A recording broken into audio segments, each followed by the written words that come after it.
नमस्कार विद्यार्थी मित्रमैत्रिणींनो. मी प्राध्यापक रेखा आढाव, श्री धाबेकर कला महाविद्यालय, खडकी, अकोला, BA भाग 1 प्रथम सत्र मराठी साहित्य या विषयाचे अर्वाचीन मराठी कविता हे जे पुस्तक आहे, या पुस्तकातील कवी नारायण सुर्वे यांच्या कवितांचा अभ्यास आपण करणार आहोत. नारायण सुर्वे ह्यांचा परिचय आपण बघूया. नारायण गंगाराम सुर्वे हे कामगारांच्या व कष्टकऱ्यांच्या विश्वातील अनुभव स्वतःच्या जीवनातील प्रतिमांमधून व्यक्त करणारे कवी म्हणून सर्व परिचित आहेत. गिरणी कामगार म्हणून काम करताना कामगारांचे दुःख, कष्ट त्यांनी आपल्या कवितेतून मांडले आहे.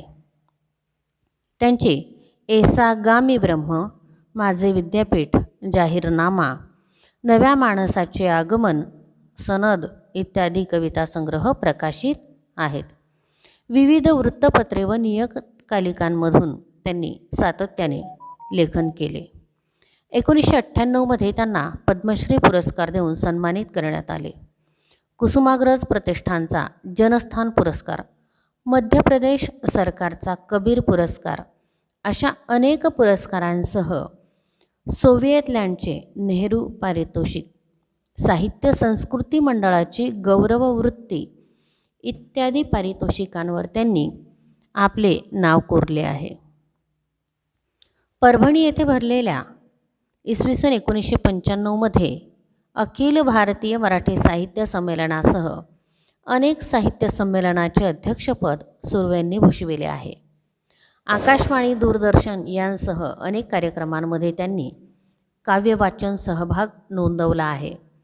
तळागाळातील साहित्यिक व कलावंतांना हक्काचे व्यासपीठ मिळवून देण्यासाठी पुणे शहरात नारायण सुर्वे यांच्या स्मृतिप्रित्यर्थ नारायण सुर्वे कला अकादमी स्थापन करण्यात आली आहे. या अकादमीच्या वतीने नवसाहित्यिकांना राज्यस्तरीय पुरस्कार प्रदान केला जातो. समाजातील वास्तव दर्शनातून संघर्षाचे ठिणगे जेव्हा मनात प्रज्वलित होते, तेव्हा तो संघर्ष केवळ आर्थिक पातळीवरचा न राहता सामाजिक, सांस्कृतिक होतो. हा सर्वंकष संघर्ष नारायण सुर्वे यांच्या बहुतांश कवितांमधून जाणवतो. नारायण सुर्वे यांचे व्यक्तिमत्व अतिशय हालाखीच्या परिस्थितीतून, बिकट परिस्थितीतून, विपरीत परिस्थितीतून तावून सुलाखून निघालेले असे व्यक्तिमत्व असल्याचं आपल्याला दिसून येतं.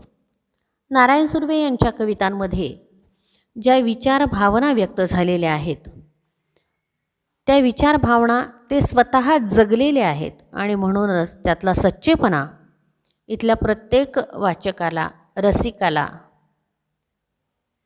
समजून घेता येतो. विद्यार्थी मित्रमैत्रिणींनो, नारायण सुर्वे यांच्या वाट्याला जे आयुष्य आलं, त्या आयुष्यामध्ये अनंत अडचणी आणि प्रश्न होते. मात्र त्या प्रश्नांना, त्या अडचणींना बाजूला करून हा जो जगण्याचा यज्ञ आहे, हा अतिशय जबाबदारीने फलदायी होण्यासाठी नारायण सुर्व्यांनी आपली नैतिकता शाबूत ठेवली.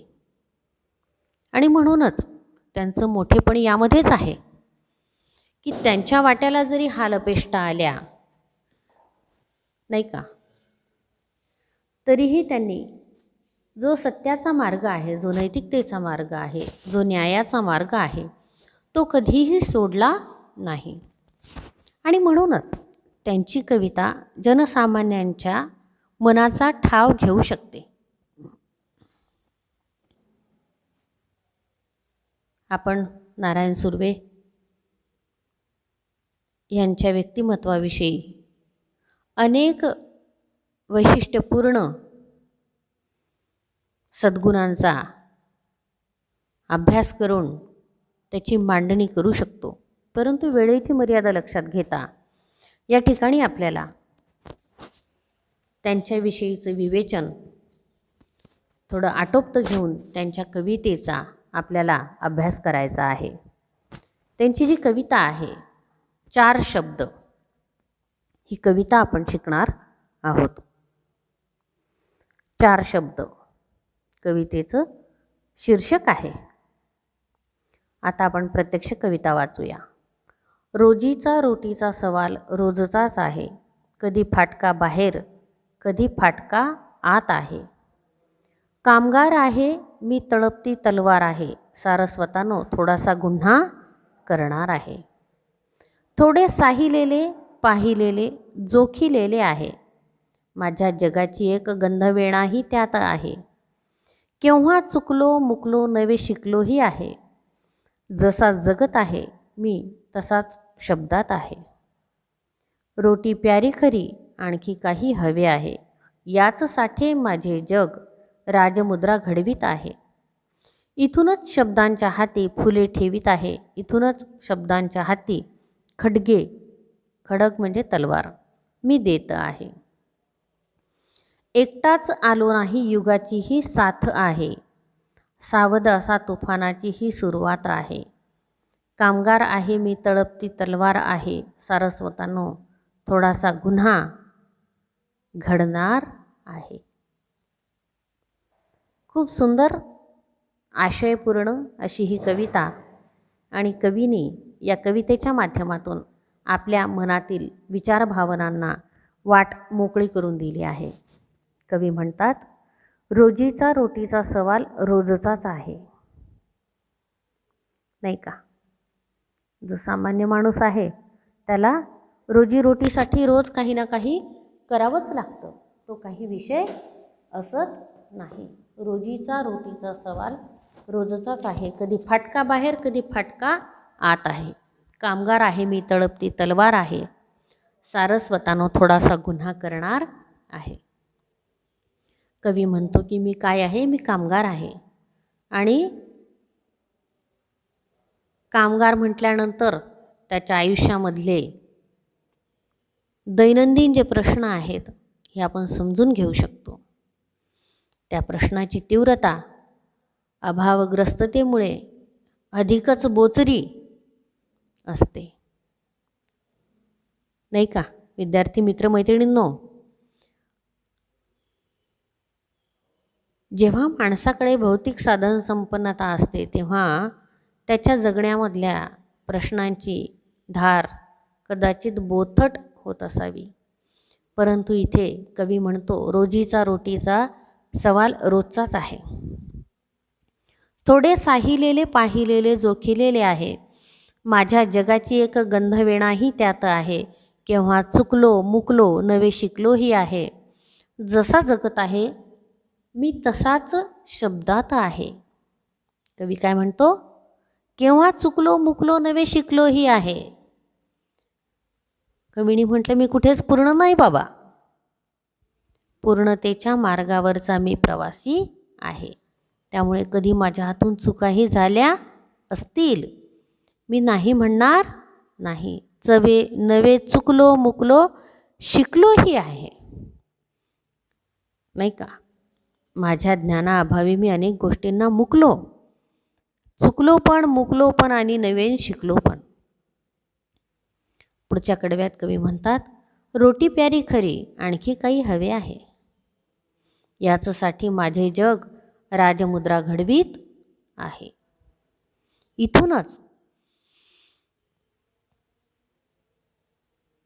शब्दांच्या हाती फुले ठेवीत आहे, इथूनच शब्दांच्या हाती खडगे मी देत आहे. पोटाला भाकर लागते आणि मी फक्त काही भाकरीसाठी जगतो का? नाही, मी मानव आहे. कवीला या कडव्यामधून 4 ओळींमधून जो आशय व्यक्त करायचा आहे की मी फक्त भाकरीसाठी जगणारा नाही, मी पशु नाही, फक्त अन्न वस्त्र निवारा या गोष्टींसाठी जगणारा मी नाही, तर माणूस म्हणून माझ्या जगण्याला जो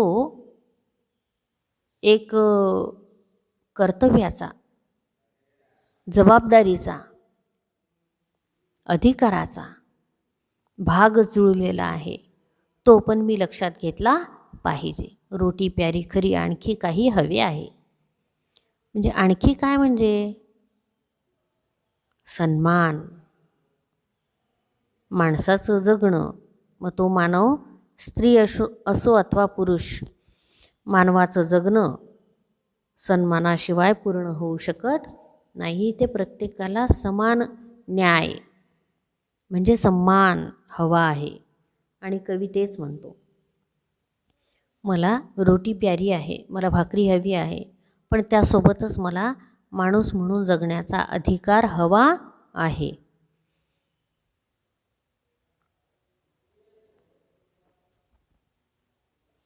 एकटाच आलो नाही युगाची ही साथ आहे, सावध असा तुफानाची हीच सुरुवात आहे. कवी काय म्हणतो, मी एकटा आलो नाही, मला युगाची साथ आहे, सावध असा तुफानाची ही सुरुवात आहे. तुम्ही सावध असा. का म्हणतो कवी? कारण समाजामध्ये जात पात धर्म पंथ याच्या आधारावर ज्या काही भेदाभेदाच्या भिंती तयार केल्या आहेत त्या भिंतींना ओलांडून आता मला पुढे जाणे क्रमप्राप्त आहे. कामगार आहे मी तळपती तलवार आहे. कवी म्हणतो मी कामगार आहे, तळपती तलवार आहे. म्हणजे काय?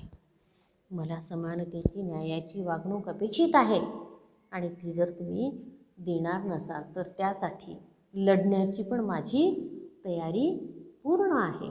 मी माझ्या कर्तव्यासाठी, माझ्या हक्कासाठी आणि न्यायाने जगण्यासाठी लढायला सुद्धा तयार आहे. आणि म्हणून म्हणतो कामगार आहे मी तळपती तलवार आहे, सारस्वतांनो थोडासा गुन्हा घडणार आहे.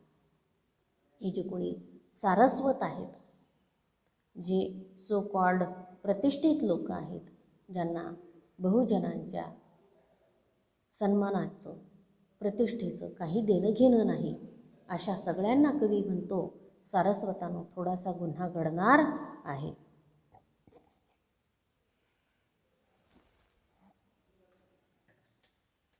स्वतःच्या सन्मानासाठी उभं राहणं खरं तर हा काही गुन्हा असत नाही, तो प्रत्येकाचा राईटच आहे.